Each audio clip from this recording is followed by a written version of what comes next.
has and have.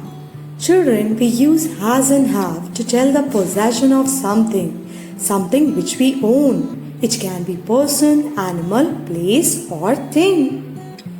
Like with I, you, we, and they.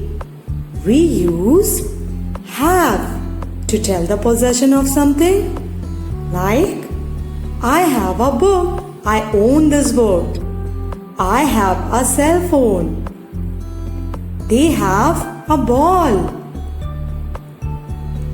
I have a sister. We have an ice cream. You have a popcorn.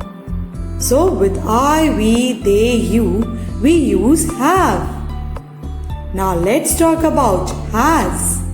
With he, she, it, we use has to tell the possession. Like she has a bag.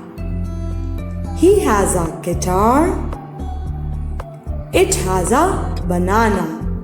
So, with has always use he, she, it to tell the possession of something. I hope now you will remember it. Happy learning!